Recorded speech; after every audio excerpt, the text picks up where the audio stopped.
Ladies and gentlemen, this is Victor Daffrece, and you are watching Face to Face podcast.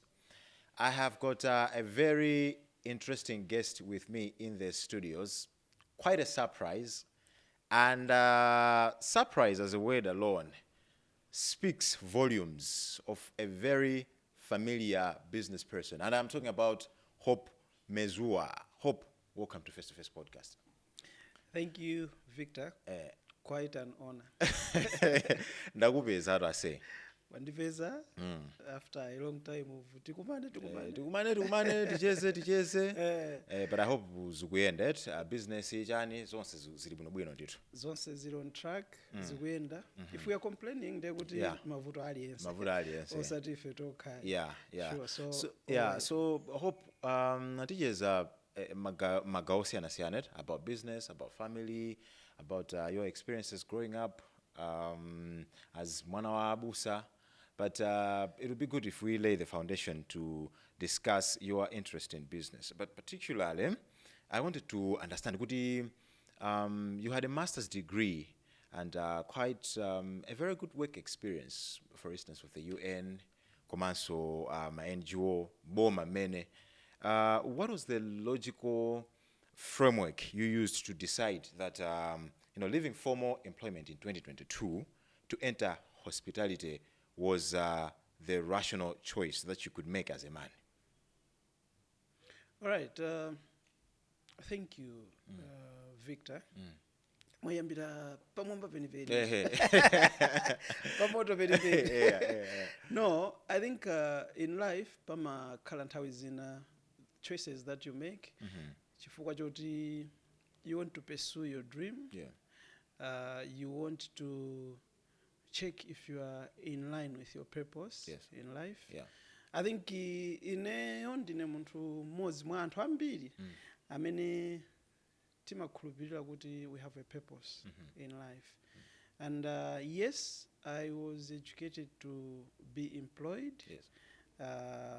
Kuphunzira kuti mpaka tinagwiradi mose mwachulamo. But I think there arrived a time yonena kuti titenge challenge yoyamba business. And of all my businesses amene tinafuna titapanga, tinasankha ya hospitality for the mere fact that ndimene timaziona kuti tinayo passion. Ndimene sitingapange ku retire from. So I'm someone amene ndithakuphikirani munomo for free and still be happy. Okay? Kaza ujezanga muzikonda kasi muzikonda, but I am someone amene ningaphikire chigulu and be happy for doing that without having to be paid. I'm emphasizing power without having to be paid because I want to put it to you kuti when you have passion for chintu, you look beyond ndalama. It's something you don't wish you could retire from. It's something that you do because you enjoy doing it. So money comes because now you begin to question yourself. Kuti koma ndidya chani pamene ndapanga izi zinthu. Okay?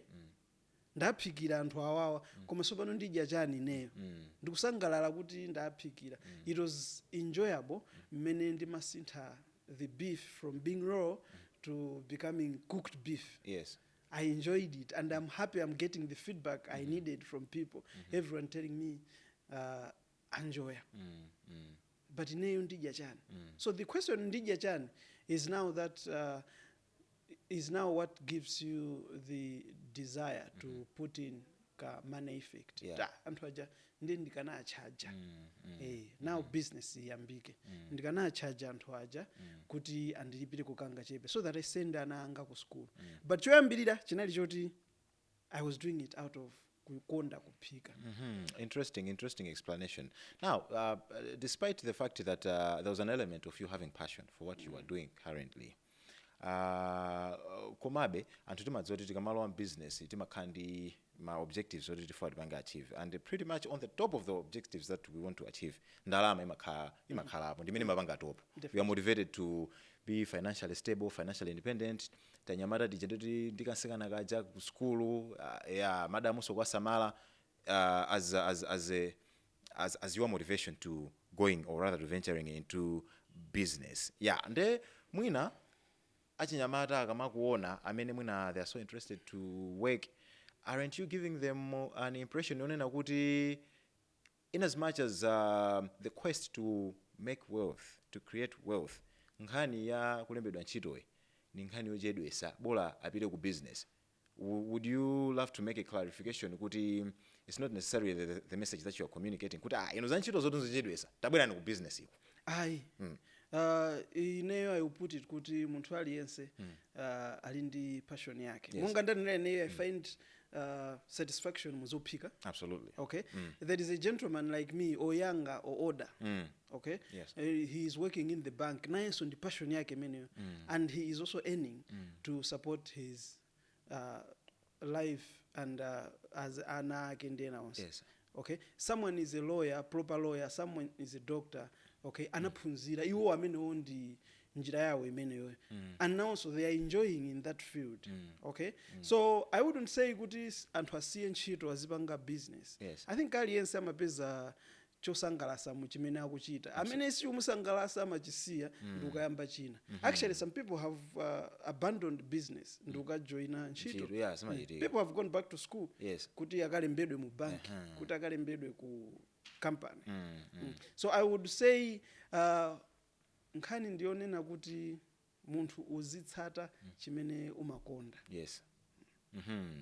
Another interesting journey as regards to your quest for knowledge was a point where you enrolled at the Malawi Institute of Tourism.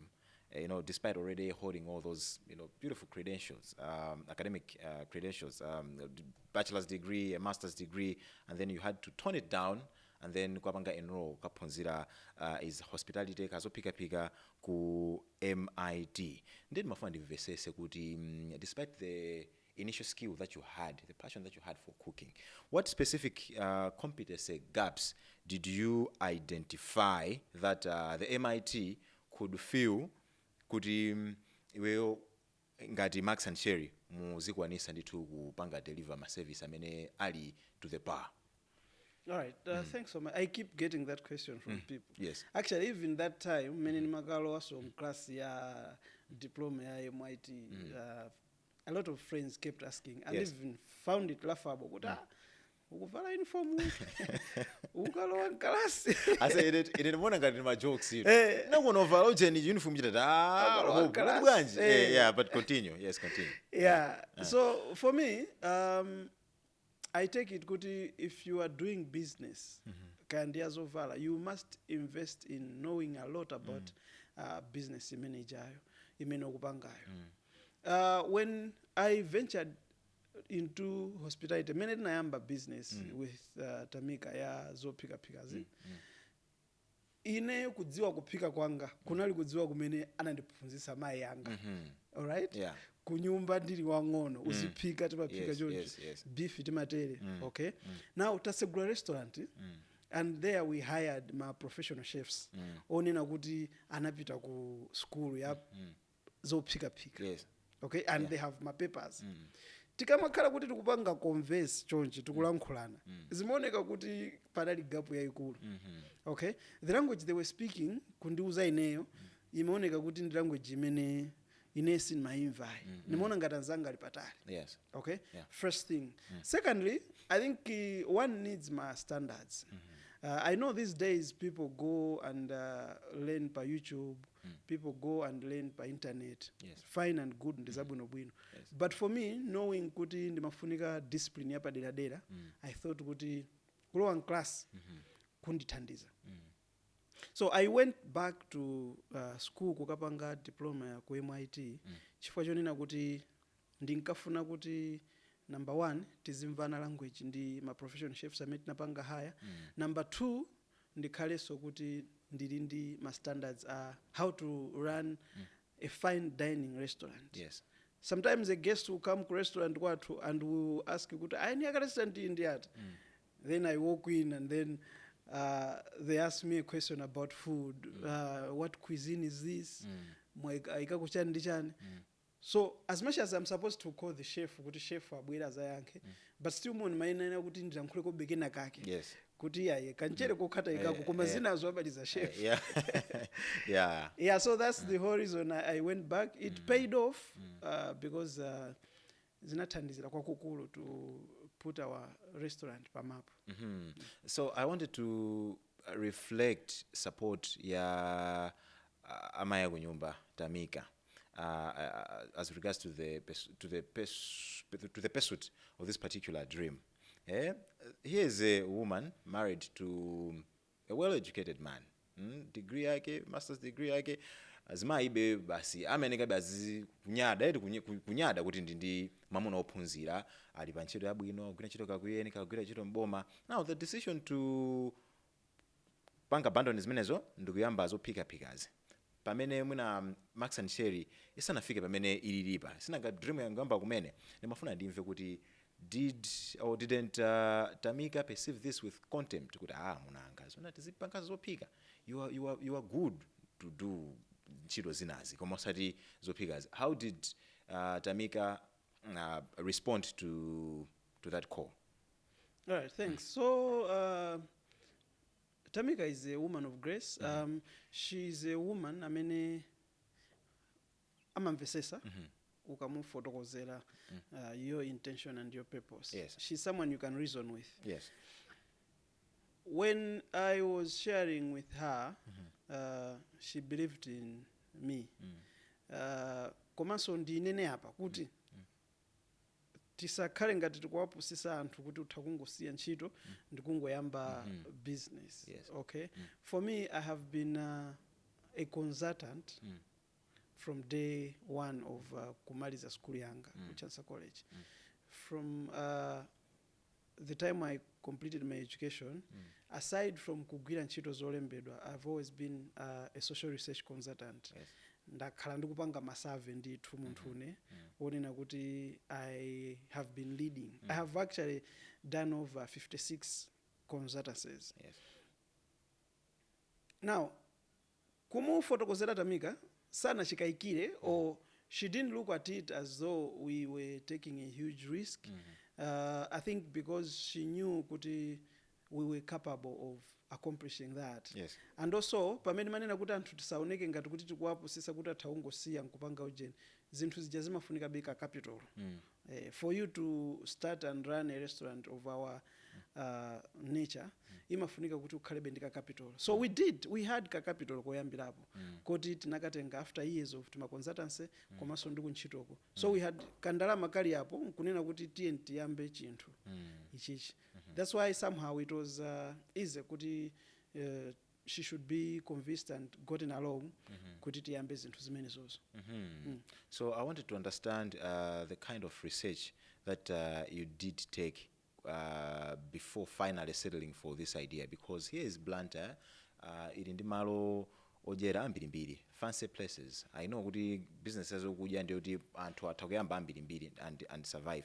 Komabe inuyo yanuicha and ukhala ndi kaliba imene jayo. What kind of research did you do, and magaps ake analadiwo amene munoona kuti I think if we can still have leverage and titakuyambisa business ndikupanga compete fairly with the industry leaders that are pre-existing mu commercial city yathuyi. Oh, thanks so much. So I'll put it to you kuti even before the idea of kuti tipange restaurant yanji, the kind of research we did, and I want to pay tribute apapa to Terence Malamuro. Terence Malamuro runs a very good Italy place pa amati karibu lake pa Mangochi. I think Monkey pa Mangochi 10 off. I want to pay tribute to him. I also want to pay tribute to Promise Matatio, who runs Dede restaurant in Lilongwe. Yeah. And lots of friends and family and other people. Before we started Max and Sherry, tinafikira anthu amene amapanga kalera ma restaurants awawa wawiri ndachulawa ndangokumbukirapo koma nafikira in person because otakula I have the desire kuti titsegule restaurant. Mutakundiuza kuti chimene nditakakumani nacho ndi chani, and mutakundiuza kuti ma opportunities amene ndikuyembekezera ndi ati. How do you guys go about? Do you think it's a good idea? What do you think we need to do better kuti tipange compete fairly per market. Yes. So these guys were very honest, kind, and generous. Shared with us, no, if you want to start a restaurant business, is in this. We kept updating them. Tiri apa sopano. They kept saying, go on. Okay? Also, the Chungu brothers, especially Anthony Chungu, I needed to mention. Anthony too. He's not into restaurant, but he's someone, I mean, he was saying, yes, you're on track, go on. Go on. So, that was part of market research. Okay, that was part of market research, and it helped us to know kuti tipanga maneuver bwanji pa restaurant business metufuna tisegule. Coming directly to your question about finding the gap, we did make a research. Yes. Ntaunu munomu ya Blantyre tinaendera mu ma restaurant ena oti tinkaendera mokale without intention yopanga research. Yes. Ena oti timangwaona ma social media, ena oti tinachita kupita ko ukacheka kuti kudanza twapanga zinthu bwanji. We went there and we noted kuti khangati nsima yako ndole ndi batala. Khangati sizochuka kwambiri. Okay? Yeah. Khangati maphumu, I don't know if you know them, koma chinangwa chija. Timachivika nkupanga khangati sizochuka kwambiri. All right? And so on and so forth. Nde we said it, okay, zosachuka kwambirizo tizitenge nawo ifeyo tizichukise. Pamene achina rice with chicken ochuka kalewa tikhalabe nawo koma let's not put emphasis on that. So that's why you will mostly see people, if you ask a question, even now if you drop a message, a post per Facebook, kuti where can I get batala with Kondole and Blantyre, I think 90% in Mbakuti Max and Shade. But it doesn't mean Mount Soshi doesn't offer. No, it offers. It doesn't mean Rios doesn't offer. It doesn't mean Pamudzi Italy doesn't offer. Also, they offer. Come if we just chose kuti izizi tizipange emphasize wambiri akhale ma selling point athu kwambiri kapena kuti signature dish ikhale iyi tisapangire ma signature dish amene anzathu akupanga kale ma lasagna chani titenge zimene sizimachukas. Now something interesting that I have just gotten from your explanation as regards to the research that you did take, ninghani yodu mabanga approach and hamenali mu industry. Now I want us to dwell on competition. Kuti inyo kanya competition maibanga understand bwanji, because these are the people who shared with you the information on how best you can navigate with your new business without feeling scared that you definitely at some point outplace them in the business. In as much as the interest was to settle in Blantyre and open a restaurant in Blantyre, and but you still have got the potential to expand, and those people gave you the right information without being scared. Utauzabanga upset their competitiveness in the industry. Nkanya competition, now that you're in the industry, investesa banji ku nkanya business. All right. Ineni makhulupira kuti Malawi ili pamene USA inali in 1933. Yes. 1924. Yeah. Okay. Nimakhulupira kuti where UK was in 1920 ndi pamene Malawi ili. Right? Now UK inapanga move pamene pajapo kuzafika pamene ili panopa, and inapanga explore into zambiri. Yes. It became a land of opportunities. Is it America which is land of opportunities? Whatever. One of these countries is. Yes, but America.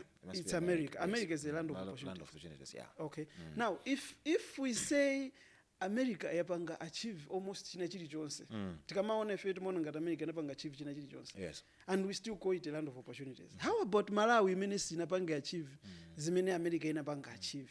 It should be a land of vast opportunities, even more. Yes. So for me, I look at Malawi ngati kuti ndi wawo ina aliyense. I look at it ngati kuti munthu atakupanga, anthu ambiri topanga china chili chonse without saying kuti talanda na opportunity, talanda competition also. Like I'm putting it Max and Shade, kubwera kwa Max and Shade. it didn't stop other restaurants from sprouting. Yes. Kuyamba. Okay. Kubwera kwa Max and Shady didn't stop Rios, didn't stop Mount Sochi, didn't stop too many restaurants around. Because people will always have a choice kuti afuna gadye kuti. Yes. And I can tell you kuti even after we came in, palibeponso kuti tinani napo kuti leroli malonda avuta kukhanga ati anthu apita ku Mount Sochi. Ayi. Kapena lero malonda avuta anthu apita ku restaurant ya Papoleja. Ayi. Okay? Because there is always something for someone elsewhere.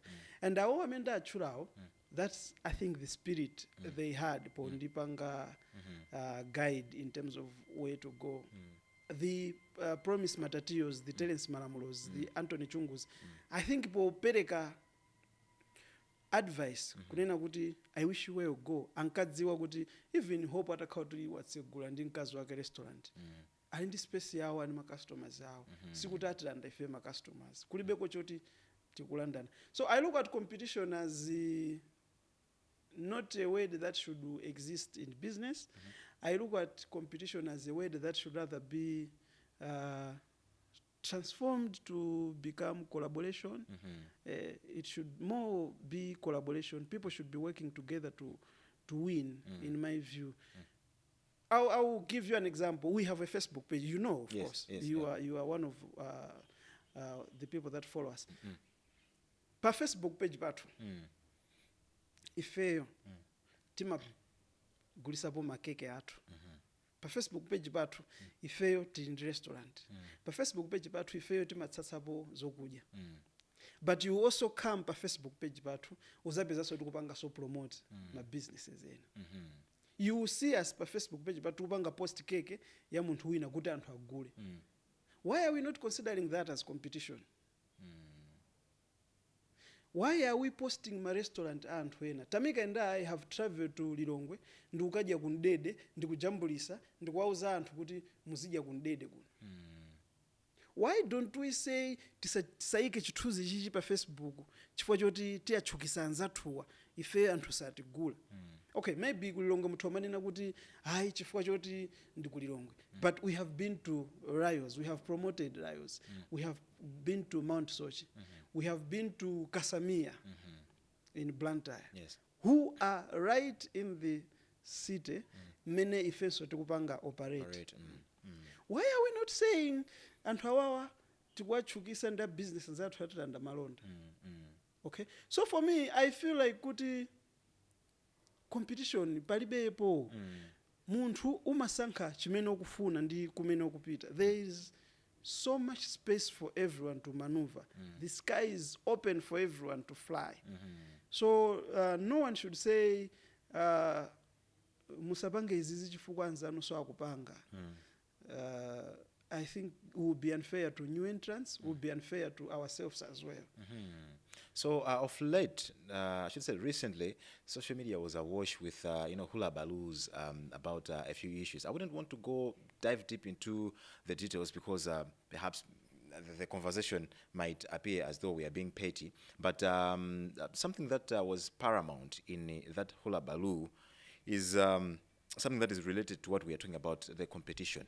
As Max and Sherry, offering food, obviously that's not a novel idea. There are already pre-existing business models of similar nature. But there are some elements to your business model.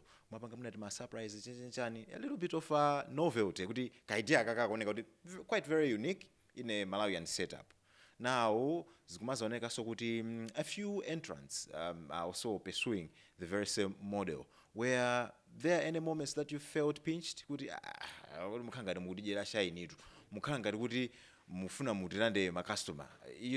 on what the social media has been trending with?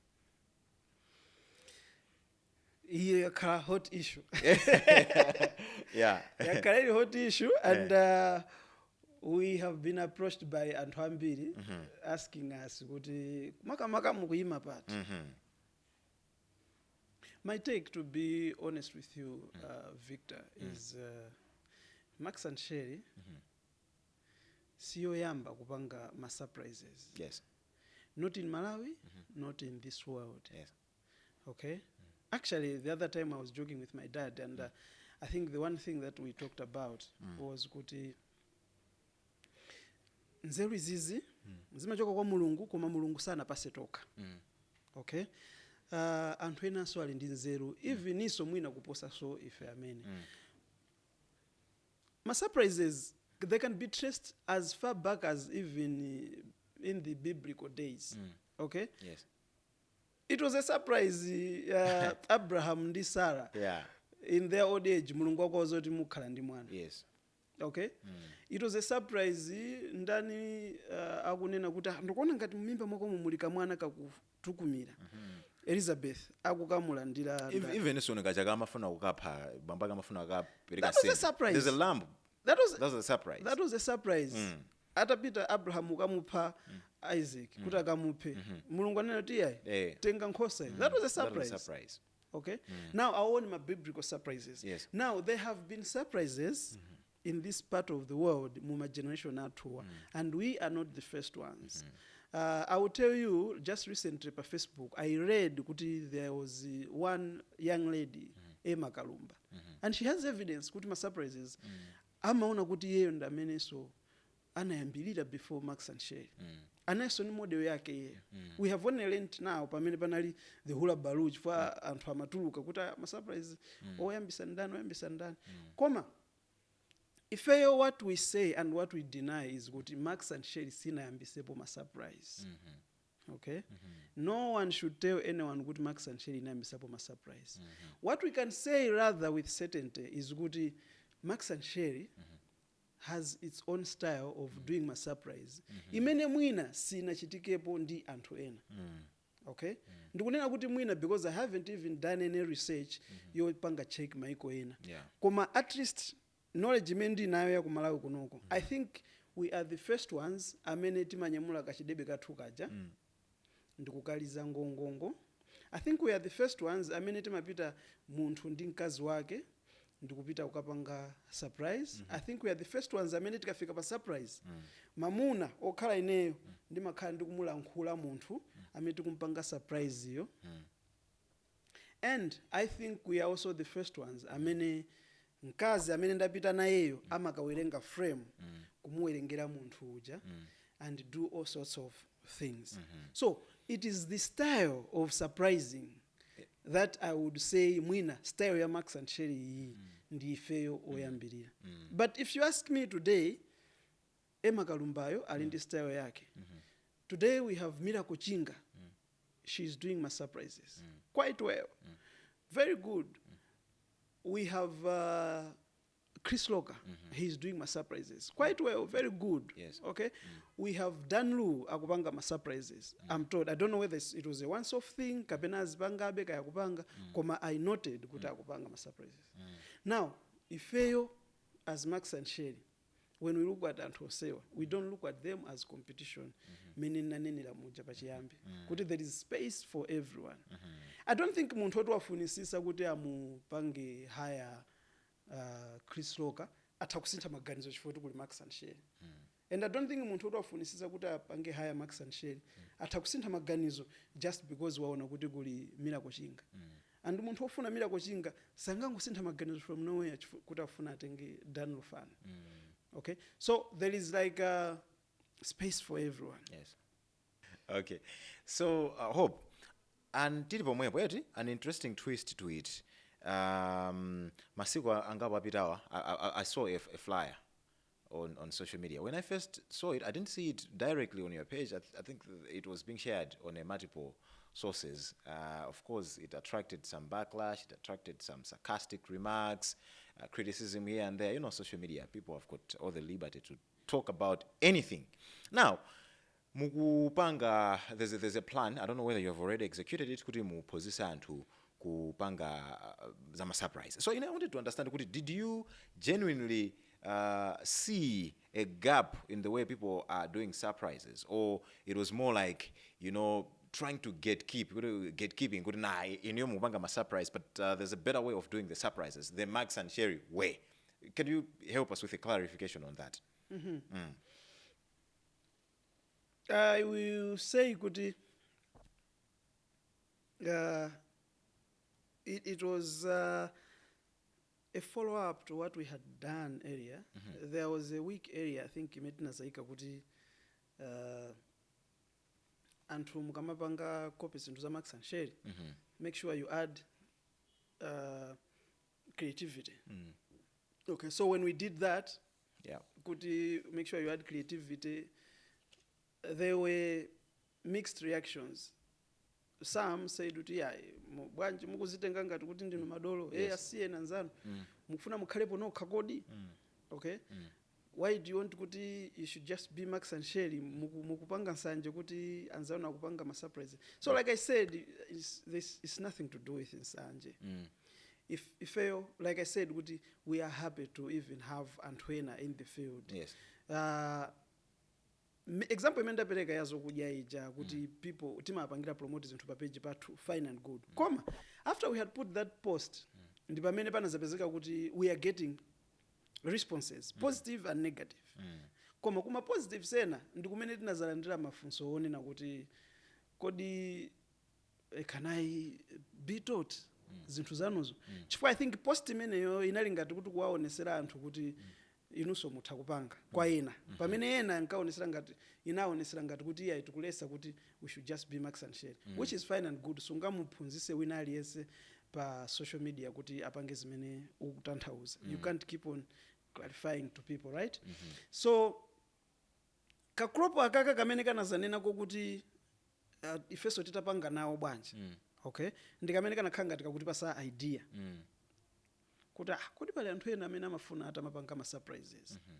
Okay, now when we noted kuti nditapanga nawo izizi bwanji, if we said why should we put a stumbling block on you? Yes. We can actually do that for you.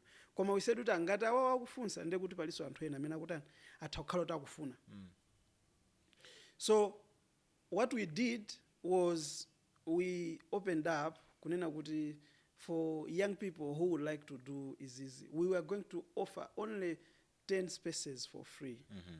10 spaces for free kuti amene akufuna atapanga zama surprises timphunzise.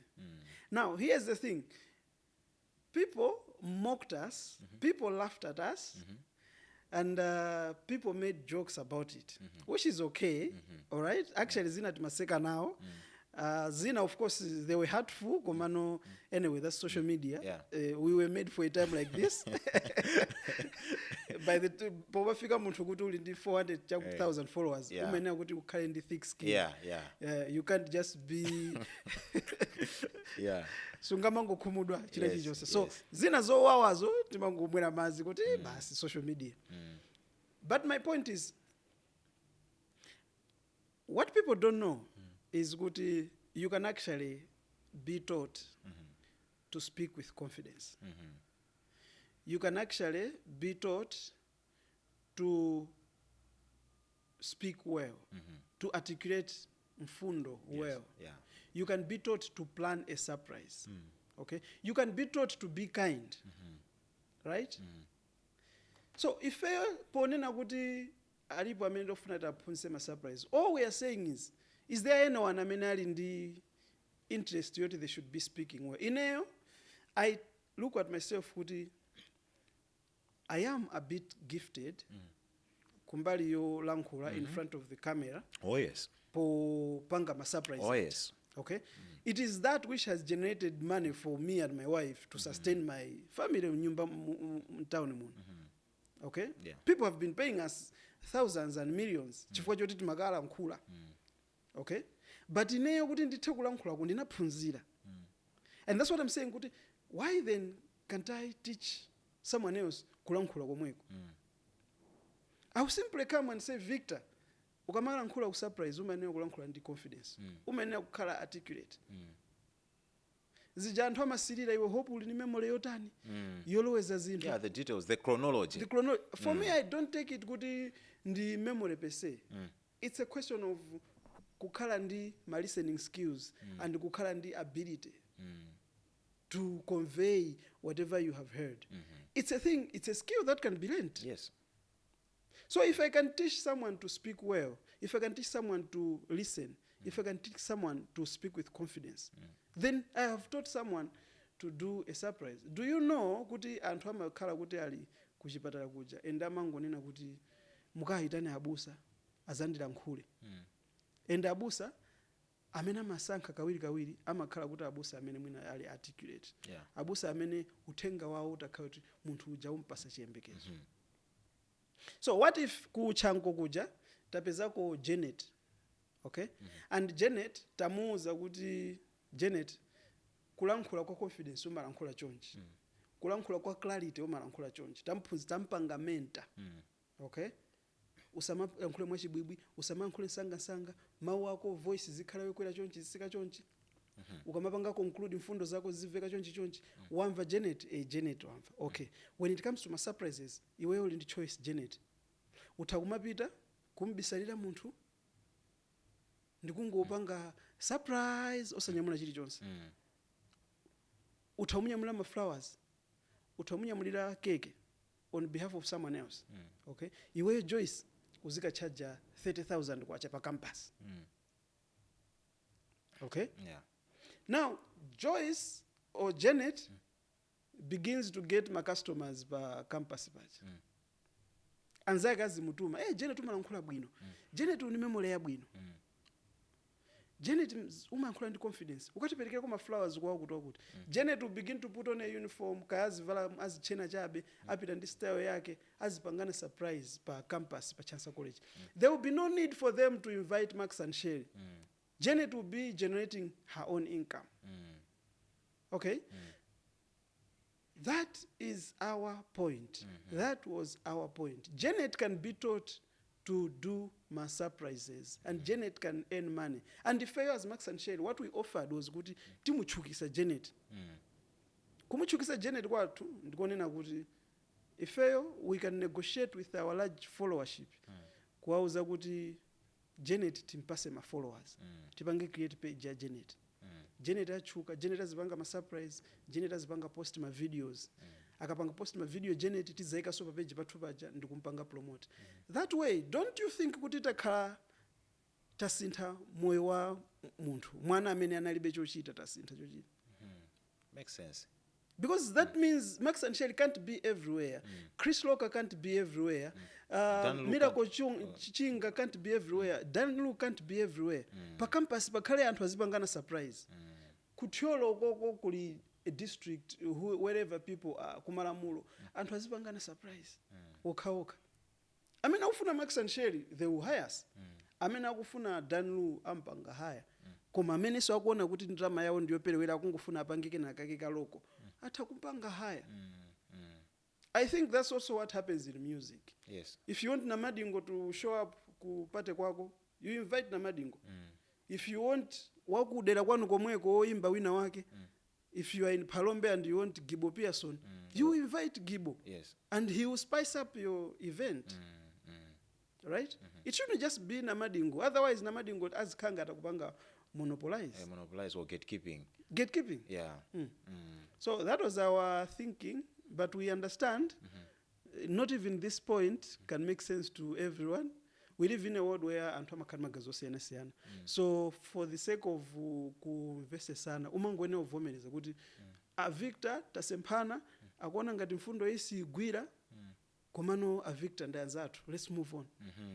Yeah. It doesn't mean kuti dadana ndi Victor chifukwa choti tasempana maganizo. No.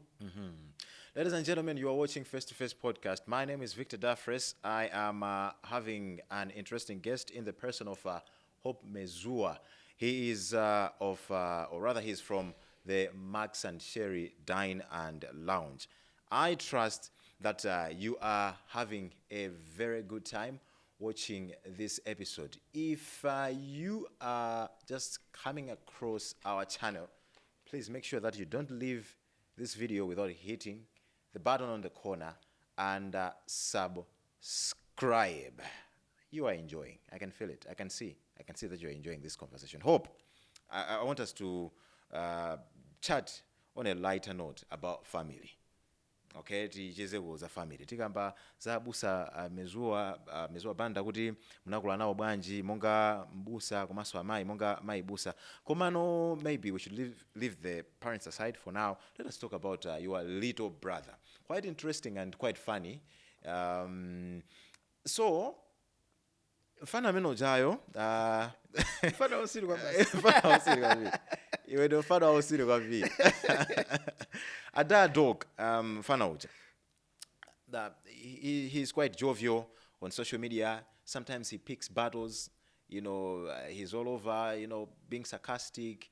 You being a bigger brother, quite associated with him and Hamadziwa Gudi. There are situations whereby you and him are inseparable. You know, kuti muna iyo chakapalo magena kake mwanjire nake be iwe munga mkulu wake kakoneka kakukhuze. Now you owning a business, I understand nice amapanga own business, but you owning a business that is so careful and sensitive as far as brand management is concerned. Sometimes aren't you worried for the little, I'm not saying couldn't wofunda Mezuwa ngono, but aren't you worried that sometimes amapanga pick tima fights don't matakupanga ku affect ku business? If there is ever a loving young man, if there is ever a kind and compassionate guy, it is that one. Ndamene Ojayo. Yeah. Ulunji is a very good man. Yes. If he wasn't my brother, ndikana masirida kana kala brother wanga. I am sharing this chifukwa I have lived with him. Moyo wake wonse asa nafike pokhala paika. Yeah. He's 4 years younger. Yeah. And growing up, he's mostly been kamuntu kamene ndakhala ndikukaona tasewera limodzi. Every game ndasewera naye wasewera nawo. So I know how he thinks, I know what he likes, and I know his plans in the future. Yes. Kucheza ndi party yake ye. Alini ma choices yake Urunji. Oti mwina ndinenso titokhala oti timasiyana. Yes. Okay. Koma titakusiyana mu ma choices and ma plans.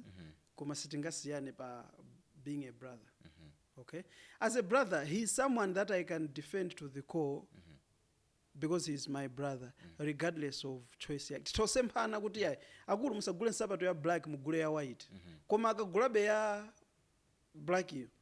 Ineyo I will choose to support him pali possible na kuivala nsapato ya white. Because by blood, by choice, bro to bro, you don't betray a bro to make a stranger happy. Yeah. Okay? You don't do that. Family is family. Don't mess up with family. So that one, ataukhala kuti chimene akupanga chikukapanga affect brand yathu choipa kaya chabwino. Okay? By the way, sanapangeko choipa chopanga affect brand yathu. Yes. But in the event kuti atakhala wapanga as many zozo, we have proper channels of addressing that rather than kuti tinene kuti we will ever get closer to kumpanga disown or iye kundipanga ene disown. He will always have my back and I always have his. So we have our own ways. He is someone amene ndimalankhula naye zinthu za sensitive the most, aside from perhaps my wife and a few other closest friends. Yeah. So Hope, moving away from the little brother, now let's talk about Abusa. Mezuwa banda. I used to have the assumption kuti asama kusatirani zomwe mavanga anaino eti kuti mukutani until this other day he gave an example of the stuff that you're doing with Max and Sherry, and that gave me an impression kuti Mezuwa banda amasatirana nawo azimene akupanga. Now kumapezeka kuti munapati mahula baluzi chanchani munati ma criticism zinthu zoti niyo mungachinyamata, you know ma trends anthu amakunenani, you just let it slide. Komano makolo definitely they are conscious kuti ana athu aja mental well-being yawo ndiyotani sizimapanga affect mwina makolo kuti koma ana anga watu kuti mukukhala bwanji paja makolo ndi makolo. You never outgrow your parents, you're always babies in their eyes. Samakhala ndi nkhawa kuti Hope kuti mukutani urunji kuti mukutani kumeneko Ndi makolo, and as you've put it, I may not have consent. Yes. Yeah. Komanso, to add on to that, unlike generation yathu, Yeah. I think kunalibe social media. Yes. Ndi ataumatu tumukadi ndi mmene zinthu zikulankhulidwira or zikutani ifeyo for one thing my dad I think ndi munthu amene akuyenera kukhala woyambirira kusapanga expect kuti munthu aliyense atha kukonda okay yes I mean even Christ himself yes amene timampanga be worship mpaka lero anadedwa mpaka kugendedwa mpaka kupachikidwa yes okay even Muhammad may peace be upon him anadedwa ananyozedwa and he is the one amene mpaka panopa chigulu chimampanga follow yes okay why would you expect kuti Hope Mezuwa amukonda wina aliyense why would you expect kuti Max and Sherry ikhale yokondedwa ndi munthu wina aliyense when even Jesus even Muhammad ankadedwa okay it's absurd to think like that also the mere fact that you see yourself kuti ndikupanga chinthu chabwino shouldn't make you think kuti everyone will love you actually people will hate you for doing chinthu chabwinocho that's how life is yeah the good chimene ukupangacho wina adana nawe ololeloli atsogoleri a dziko atanena kuti from Chitipa to Nsanje aliyense azidandira fetereza mutatu pa khomo wina aliyense someone will still hate them for that yes do you know that yes I know so for that reason one shouldn't expect kuti they will be loved by everyone also I want to put it to you kuti ngati pali munthu amene anapangidwapo criticize mu family mwathu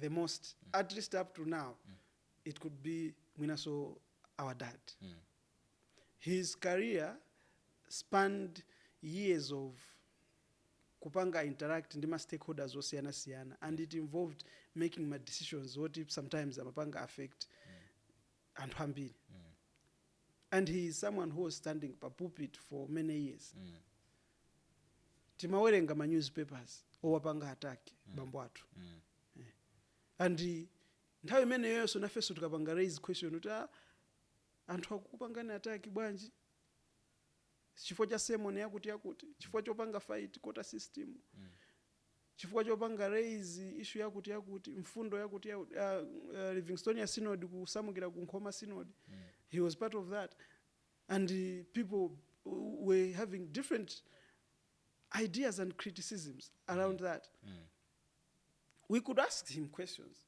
and all he was telling us if it is for Christ I'm okay kulandira ma attacks yes koma if it is for my personal gain then ndizidadi nkhawa ndizidandauladi so you guys musadele nkhawa about me being attacked chifukwa cha ntchito ya Mulungu okay so ndimafuna so tikambirane pang'ono how you maneuver interactions ndi anthu pa social media pacha stuff that you post this is a lighter aspect of our conversation sija mmapanga kuwapanga pea anthu mwina anthu chechenchani yeah so mufuna tikapange ni pea yeah Hope wabwera kunyumba kwanga let us dance to my tune dance to my tune where yes ndimafuna investese kuti anthu amene mmapanga pea jeti sometimes zimatha kubwera mwa random kuti mwina anthu enake they were replying to each other's comment and then you have noted kuti anthu awa bwanji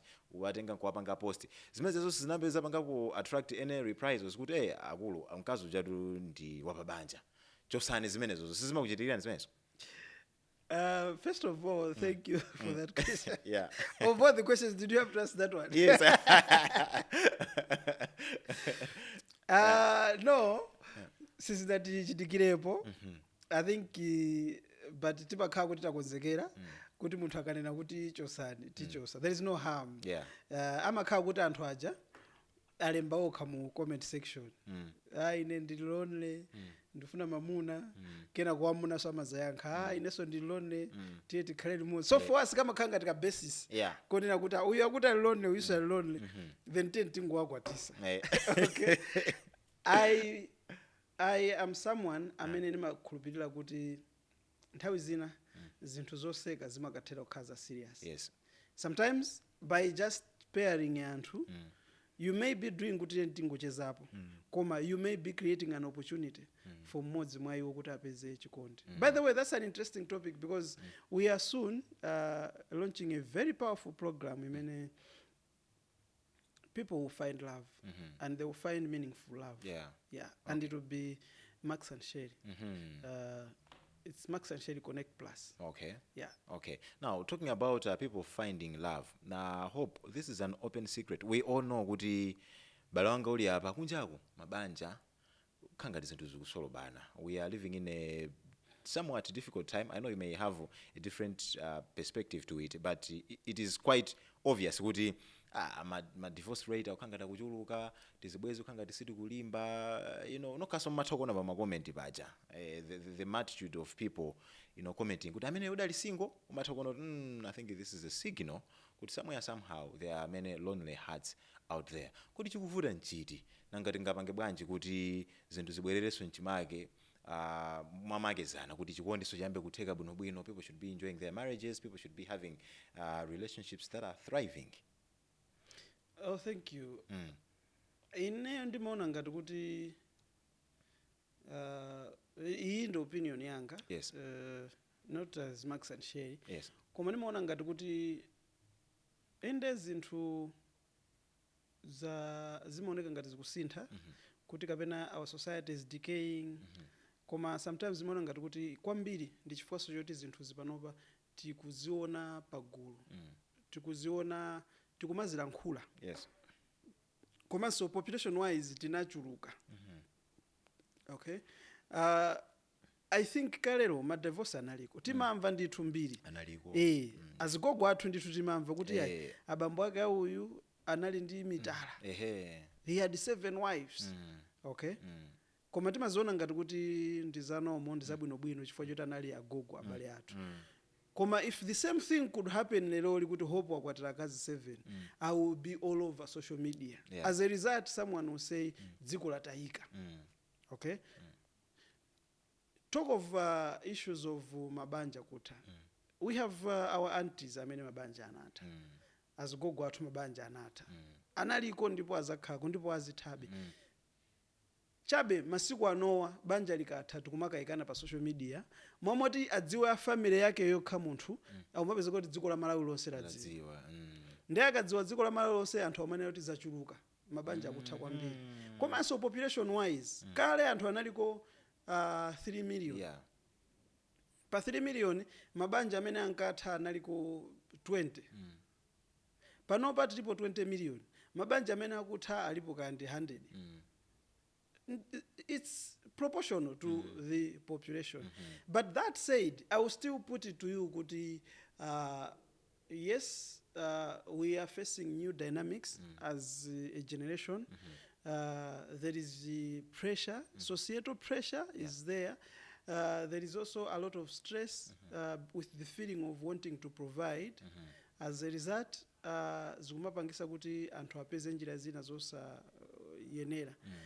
In the olden days, I think it was easy for a family to provide themselves. Chokudya chikasowa, they were relying on the community to feed a family. Masiku ano chokudya chikakusowa pakhomo, it's you and yourself. Okay. Now me as a dad, as a provider, okay, pakhomo panga palibepo chokudya. It's up to me to sort it out. Whether I will commit suicide, it's up to me. Whether I will go to steal, it's up to me. Okay? And my wife will begin to accuse me. Upeze chokudya iwe. Anafa ninjala. As a result, tipeze kuti banja lathu latani latapo. But in the past, if I don't have food, it was obvious. I'll have backup ya the whole community. Amena nalima kwambiri chaka chatha. Agaire nkona Mezuwa. Okay.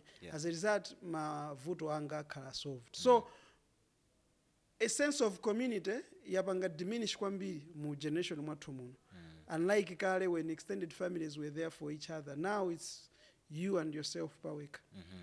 Okay, Hope. Now let us have a little bit of candidness. Ndimafuna tipangeko touch pa ziyango zimene success imapanga attract. Okay, and I would want people that are watching this podcast to understand me that this question is not in any way sexist, but I'm asking this as a man to a fellow man. Yeah, kuti ngati munthu amamuna, in as much as we know kuti Max and Sherry, you regard it as a partnership, kuti you and your wife, komano on the hierarchy of that establishment umaoneka kuti ndihope ndithu ya monga munthu wa banja komanso chinthu chingati ndi chake ndiye timakhala ndi ma perspective ona kuti success ikabwera motero imakhala ndi ziyangoyango take tazimayi toziponyera pene paja kuma inbox kumeneku we all know that this is not even something that we can have discomforts discussing about. Being a married person and that is ziyangoyango timene timabwera ndi success ngati tilipo umabanga navigate bwanji to make sure that you're having a stable marriage, you're having a stable business, maintaining your decency, kupanga servant through Max and Sherry. I think kuti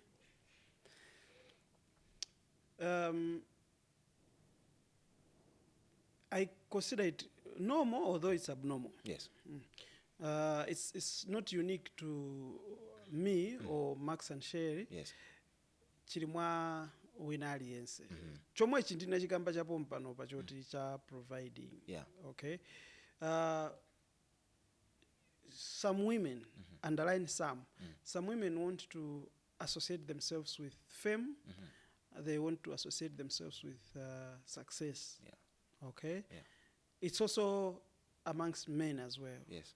Men too want to associate with success. Absolutely. Yeah. If you are a man, masiku ano nawenso. Masiku ano anthu iwe pamene ulipo, you would want to go for a woman ameneswali successful. Yes. And women too want to go for men that are successful. Ndochepa amene amanena kuti tiye titipulire limodzi tiyiphula. Alipo koma ndochepa. So I think coming to the question of kuti atsikana kuziponya ku inbox or atsikana kukambirana nawo, it's not unique to me. And sikuti ndithoma zona ngati kuti ndadzidzimuka zitakhala kuti zikuchitika. But I think the best thing and the right approach to take is to know chinthu chimene ukufuna munthu in life. Yeah. To know kuti what is it that you want to achieve. Ngati lero le anthu akundikonda ineyo chifukwa kuti ndikupanga business nditamika. Chifukwa choti ndikupita kuma surprise nditamika. Okay. Why should I do chinthu chonena kuti ndisiyane nditamikayo and still hope kuti business yanga itani igwira. Okay. So I think izimangofunika be discipline. Ndi temptation yaikulu. I have to share with you. Ndi temptation yaikulu ndi zinthu zoti even abusa zimachitikira. Yeah. Abusa pampingo paja azimayi a chigwirizano mvano whatever umanyano dolika amakhala akudyera maso pa abusa aja kuti koma abusa wawa ndikanakhala chabeneyo kuti ndine wawo. Okay. And you never know kuti kuma inbox kwawo kwa mafikirako kapena. Koma I think zimangofunika kuti abusawo adziwe kuti ndifuna chani pa moyo wanga. If you want to kuti you should fall for the temptation, you can fall. Koma life imabweresa so ma consequences zake. For every action in life, it attracts a proportionate consequence. Yes. Action iliyose imene ukutenga imapanga attract consequence. The one pain is kuti sometimes consequence ikakufikira umayamba upanga blame anthu ena. Yeah. Instead of taking responsibility kuti it is because of the action that you took. Okay. So I will not say no to you kuti no one has not approached or no one has not demonstrated interest. No. Timazona zimezozo. Tamika so naenso alinawo anthu amene amamfuna. Chifukwa she's successful. Yeah. They see her kuti she's doing well, amapoda, amasamba, akuyenda, amamfuna. The fact that you are married doesn't stop men or women from kukufuna. Yes. Komano, the question is, iweyo, what position are you taking? Yes. Kukufunsira tu simulando. Yeah. Komano, iweyo, kuyankha kuti chani. Okay. Now, tikupita kumalechereche, ndimafuna tingopanga touch a little bit on the sustainability of Max and Sherry, what's the future ahead.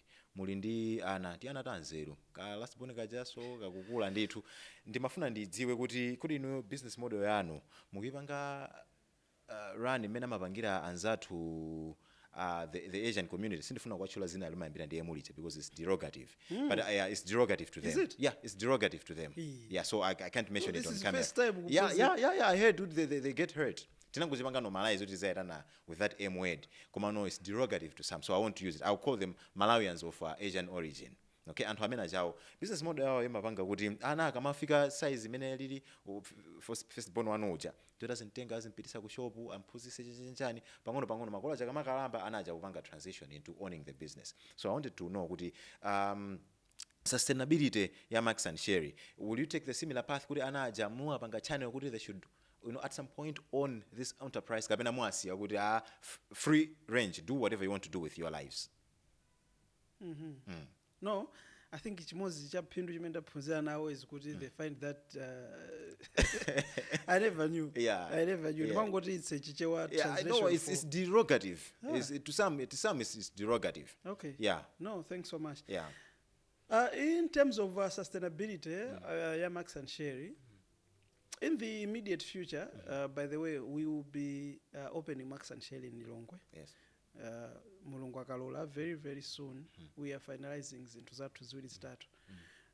But beyond that, we had always wanted kuti for as long as we live, Max and Sherry should go beyond our borders. Ndezingotengera kuti taikapo effort yotani kuti tikwaniritse. Coming to our children, we are putting in the effort to educate them to become citizens who can make choices. Yes. As much as tikuwaphunzisa nawo ma skills oti opanga run business. By the way, I don't know if you have a good memory. You know kuti our freshborn son takatupanga nema surprise. Yes, yeah, I've been following you guys. Akakhala ali pa holiday timapanga nema surprise. For us ka issue kama surprise kaja ka concept kama surprise timakatenga sokuti ndi service to humanity. Yes. So we want to cultivate that culture amongst them and now kuti azikhala kuti akuwayamikira anthu, they are being kind to people and what not. But we can't say if ana tunsogola zapanga ma surprises because there will be a new landscape altogether, obviously.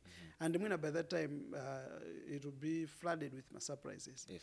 But we are preparing them kuti azakhale ana oti whatever little we will leave, they should capitalize on that. But at the same time, if they are not willing, they should venture into chinthu chimene chingawapange sustain iwo paoka. Yes. As much as we would love kuti brand ya Max and Sherry should live forever, komano it's obviously up to iwo or everyone else amata zabwere before, after I fail. If we die today, kuti whoever will take it up or not. I think if fail on our part, Tamika and I, so far we have done our part. By the way, we moved beyond a restaurant to going to ma surprises. Nacho kwa ma surprises panopa ndife tili ku marketing. Okay? Yeah. Now a huge component of Max and Sherry is marketing. Ma surprises ndi ku restaurant, they are still a part of us. Komano, we keep evolving and we keep getting my branches. And now we are going into a Max and Sherry scholarships. Who knows, maybe we'll open Max and Sherry Foundation. Yes. The future still remains open. Yeah. So lastly, the very last question in our discussion. Ndawi Adusa, you have grown old, you have seen your grandchildren, mwakalamba, kama 80, kama 90, kama 100, chakuti, it's time for God to call you home. What would you want Malawians to remember you for as Hope Mezuwa Banda? As Hope Mezuwa Banda, when I was starting out on my journey to interacting with people, I set up a purpose, life's purpose. life's purpose yanga inali out of self-discovery. And every day I live to honor that purpose. And my purpose in life, which I wrote down years ago, is to spread love and kindness in a context of gratitude. All right? I want to leave this world a better place than I found. Kakang'ono kamene ndikupangako. Kakhale kuti kasinthako miyoyo ya anthu. Ndikhaleko kuti ndathandizirapo pomusintha wina wake pabwino. I just want kuti wina wake pamene analipo ipa asuntheko pang'ono, ngati analipo ipisisa akhaleko poipa, ngati analipo ipa akhale pabwino. Wina wake koma akhale kuti wapangako benefit from my mission of spreading love and kindness. And by love, we are not talking about relationship love, marital love. I'm talking about a community of love. Yeah. Inayo ndine munthu amene makhulupirira kuti ukamachita bwino tizikulanda ma rights ena. Maufulu ako ena tizikulanda ukamachita bwino. Ngati ufulu wopangira. If I have the privilege of living an extraordinary life, I don't have any right to keep it to myself. Right? My extraordinary life is the karayoti I'm sharing with others. Yes. Yeah.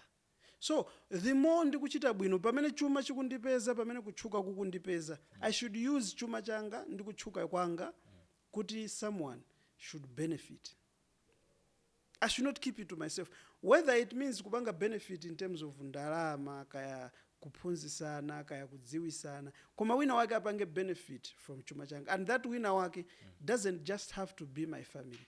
It has to be a whole community benefiting from my extraordinary life. So I think kaya anthu azandikumbukira kasazandikumbukira, koma ineyo ndikazapanga reach level yonena kuti my extraordinary life chigulu chapindulapo, I'll die a happy man. Hope Mezuwa, it's been a pleasure hosting you in Face2Face podcast. Quite an intriguing conversation, very insightful. We have had, a very wide discussion. We've tackled a lot of, and I believe some of the things that were still unclear have been cleared, and you have competently, make clarifications on those gray areas. So thank you very much for coming to Face2Face podcast. I appreciate it. It was a huge honor. Yes. Yeah, it's a pleasure. Yeah. Ladies and gentlemen, it's a wrap. This is the face of Victor Daffrece, speaking face-to-face with Hope Mezuwa of Max and Sherry Dine and Lounge. Remember to hit the subscribe button and,